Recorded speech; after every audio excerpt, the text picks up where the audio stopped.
नमस्कार दोस्तों, एक बायोग्राफी विद हितेश में एक बार आप सबका फिर से स्वागत है। दोस्तों, आज की जीवनी में हम बात करेंगे साउथ फिल्मों के भगवान माने जाने वाले एक चर्चित हस्ती की, जिन्हें पूरी दुनिया रजनीकांत के नाम से जानती है। ये एक ऐसा नाम है जिसे आज ही शायद कोई नहीं जानता हो। रजनीकांत दक्षिण फिल्मों के सुपरस्टार हैं, लेकिन इनकी प्रसिद्धि केवल भारतीय नहीं अपितु पूरे विश्व में विख्यात है। रजनीकांत अपने आप में एक पहचान है, ये किसी पहचान के मोहताज नहीं है। पूरे विश्व में रजनीकांत के नाम से मशहूर इस सुपरस्टार का पूरा नाम है शिवाजी राव गायकवाड़। जानेंगे आगे की जीवनी विस्तार से, वीडियो के अंत तक बने रहिए हमारे साथ। दोस्तों, रजनीकांत एक ऐसे इंसान हैं जिन्होंने जमीन से उठकर अपने आप को आसमान तक पहुंचा दिया। वैसे तो इस दुनिया में कई ऐसे लोग हैं जिन्होंने अपार सफलता अर्जित की, लेकिन फिर भी रजनीकांत की कहानी कुछ अलग है। हम कल्पना भी नहीं कर सकते रजनीकांत जैसे सुपरस्टार ने अपने करियर की शुरुआत एक मामूली से कारपेंटर की नौकरी से की। कारपेंटर से कूली और कूली से बीटी बस के कंडक्टर और कंडक्टर के बाद विश्व के सबसे अधिक लोकप्रिय सुपरस्टार बनने का सफ़र कितना परिश्रम और कठिनाइयों से भरा होगा, इसका अंदाज़ा लगाना भी मुश्किल है। रजनीकांत का बचपन। रजनीकांत का जन्म 12 दिसंबर 1950 को कर्नाटक प्रदेश के बेंगलुरु में हुआ था। रजनीकांत का परिवार मराठी पृष्ठभूमि का था। रजनीकांत की माता का नाम रामबाई था, जो कि एक गृहिणी थी, और पिता रामोजी राव गायकवाड़ एक पुलिस कांस्टेबल थे। उनके घर की आर्थिक स्थिति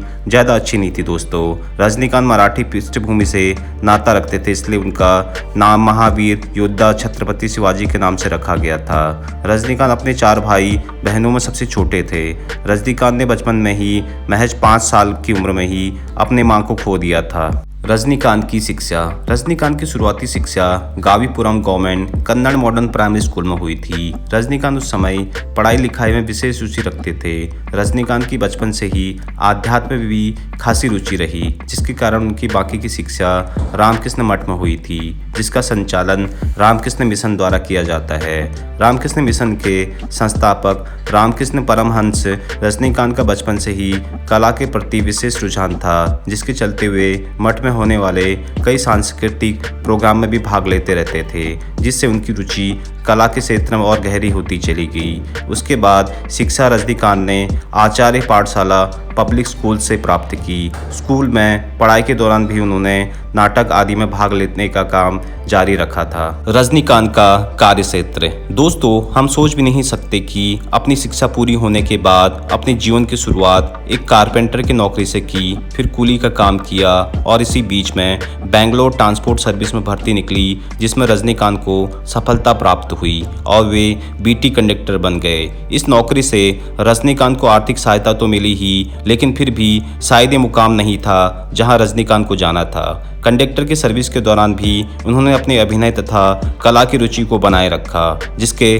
परिणाम स्वरूप उनकी कार्यशैली सही भी सहकर्मियों के बीच में उनका अंदाज ही निराला था। एक अलग ही शैली में यात्रियों से बात करना, उन्हें टिकट काटना, अपनी शैली में सीटी बजाना, ये सब यात्रियों और सहकर्मियों को खूब लुभाता था। इस दौरान वे नाटक और स्टेज में भाग लेते रहते थे। रजनीकांत का फिल्मी कैरियर। दोस्तों, रजनीकांत को फिल्मों में अभिनय करने का बहुत शौक था, जिसके चलते उन्होंने 1973 में एक्टिंग में डिप्लोमा लेने के लिए मद्रास फिल्म इंस्टीट्यूट में दाखिला लिया और इस इंस्टीट्यूट में उन्हें अभिनय के क्षेत्र में, या यूँ कहें कि फिल्मी दुनिया में आने का पहला कदम रखने का मौका मिला। यहाँ इंस्टीट्यूट में ही एक नाटक के दौरान उन पर फिल्म निर्देशक के बालाचंदर की नज़र पड़ी, जो कि उस समय के बहुत ही मशहूर निर्देशकों में से शामिल थे।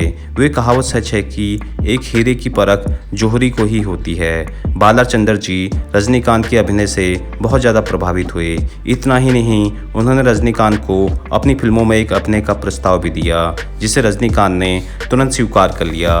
फिल्म थी अपूर्वा रंगागाल। ये रजनीकांत की पहली फिल्म बनी। इस फिल्म में रजनीकांत का किरदार जरूर छोटा था, लेकिन उनकी अभिनय क्षमता ने बस ही सबका ध्यान अपनी ओर आकर्षित किया। इस तरह बालाचंदर जी उन्हें इस फिल्मी दुनिया में ले आए जहां रजनीकांत आना चाहते थे, लेकिन ये तो महज एक सफ़र की शुरुआत ही थी। अभी तो करने के लिए बहुत कुछ बाकी था। रजनीकांत को बालाचंदर जी ने ही तमिल भाषा सीखने की सलाह दी, जिस पर रजनीकांत ने अमल भी किया था। दोस्तों, रजनीकांत का व्यक्तिगत जीवन एवं परिवार। रजनीकांत ने 24 फरवरी 1981 को आंध्र प्रदेश के तिरुपति में लता रंगाचारी नाम की लड़की से शादी की थी। लता ऐतिराज कॉलेज की स्टूडेंट थी। लता जी ने अपने कॉलेज मैगजीन के लिए रजनीकांत का इंटरव्यू लिया था। यहीं उनकी पहली मुलाकात थी। रजनीकांत के परिवार में उनकी 2 बेटियां ऐश्वर्या और सौंदर्या हैं। रजनीकांत की पत्नी दी आश्रम नाम से एक स्कूल भी चलाती है। रजनीकांत की बेटी ऐश्वर्या की शादी 18 नवंबर 2004 को अभिनेता धनुष से हुई थी और छोटी बेटी सौंदर्या, जो कि तमिल फिल्म में प्रोड्यूसर एवं डायरेक्टर है, उन्होंने 3 सितंबर 2010 को बिजनेसमैन स्विन राजकुमार से शादी की थी। रजनीकांत की प्रमुख फिल्में बिल्ला 1980, थलपति 1951, अल्लामाई 1992, बासा 1995, मुथु 1995, अरुणाचलम 1997, बाबा 2002, Chandramukhi 2005, Shivaji the boss 2007, robot 2010, Rana 2012, लिंगा 2014, कोचादाइया 2014, एंथीनम, साथ ही आने वाली फिल्मों में रोबोट 2, कब्बाली भी है। रजनीकांत के अवार्ड्स। रजनीकांत ने लगभग 190 फिल्मों में काम किया है, जिनमें तमिल, कन्नड़, तेलुगु, मलयालम, हिंदी, इंग्लिश एवं बंगाली फिल्में शामिल हैं। इन फिल्मों के लिए उन्हें बहुत सारे अवार्ड से सम्मानित किया गया है। रजनीकांत को अपना पहला फिल्म फेयर अवार्ड 1984 में नल्लू मुक्कू नल्लम फिल्म में बेस्ट तमिल एक्टर के लिए दिया गया था। रजनीकांत को तमिलनाडु सरकार की तरफ से 1984 में कलाईमणि अवार्ड दिया गया था। भारत सरकार ने 2000 में उन्हें पद्म भूषण से नवाजा था।